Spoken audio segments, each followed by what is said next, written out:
Right? Folks were just marching down Congress, and at that point, right at this intersection, when half the group was on the intersection, and we're talking hundreds of people, right? This car just drives into the crowd, and I found that like extremely peculiar because I think no matter who you are and whether or not you believe people should rightfully be on the street, you still wouldn't be like, oh, that guy's not supposed to be there, I'm gonna run him over, who cares? Like, ethically, I have no problem running over that guy who just walked into the street because he's not supposed to be on the street.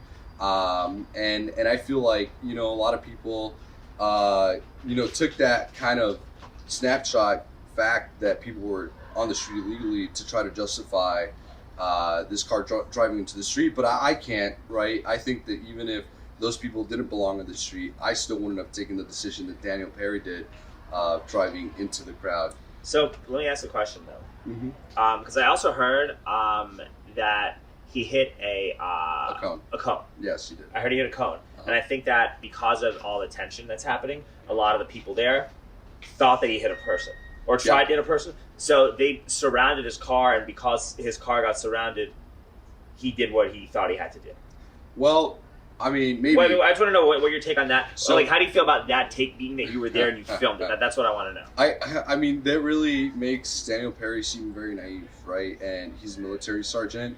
I think, he's smart enough to have known that if he was going to drive into a crowd of people, that it was very likely that somebody may be upset at him, trying to drive through a crowd of people, therefore putting him in a position where he may be forced to defend himself, right? But like I said, I think this guy's trained. He's in the military. I think he's sufficiently, knowledgeable to have known that he was going to put himself in that kind of danger. So, did he defend himself? Maybe, but I think that did he think he was quote unquote defending himself? Maybe, but I strongly believe that he put himself in a position where he would be able to say he had to defend himself. I actually have the same viewpoint, because I've said that, I said that it just looks like premeditated self-defense. Yeah. And there's you weren't trying to go just open fire at a crowd of people, but maybe you had a bad day. Maybe you've been watching.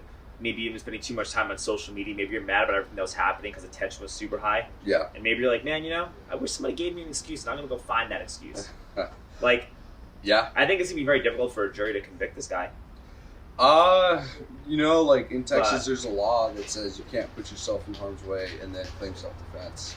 But he also was, he also said that he was doing Uber at the time. Yeah. And there was a picture of Garrett Foster with a AK-47 in a low ready position. And I've also talked to people there that said that was the picture is kind of deceiving and whatnot. Yeah. And I know his wife or his fiance or wife was a quadruple amputee, in a wheelchair. I know there's a lot of that stuff. I'm not shit talking Garrett Foster at all. Yeah. But I think that that's just something to ask a question, right? Because you were there.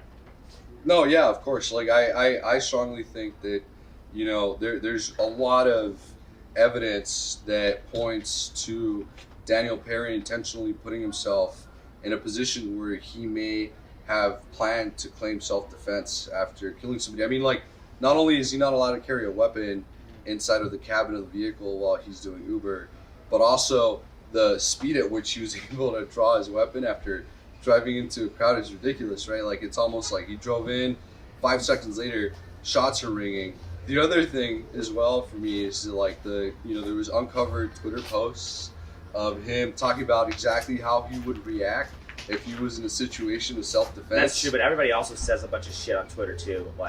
Somebody can look at my Twitter and call me a right-wing extremist because of what I say about a bunch of things too. So that's... I think legally that may not be admissible as evidence that he premeditated the murder, because the only way that would be evidence is if it was, if he had put down the steps, I'm going to go to Congress, I'm going to, drive into the crowd. If he had done that, then maybe. But legally, I don't think it's admissible, but I think it does give us insight to his character and how far he was willing to go and how angry he was at the protest. I agree with you. I agree. The street was completely dead because everything was closed. Yeah. So it's not like you had to navigate through traffic at all. Yeah. It's not like you really had anywhere to be. I think I had Ken Cassidy on my podcast. Oh wow! And I talked to him about that, and I said, yeah. I think that one of the determining factors for this case should be to see what his ride history was. Like, was he giving, like, did he have a ride request? Because if you're saying he was doing Uber and he was driving and he had to pick somebody up, okay, well, then that kind of makes sense. Yeah. If you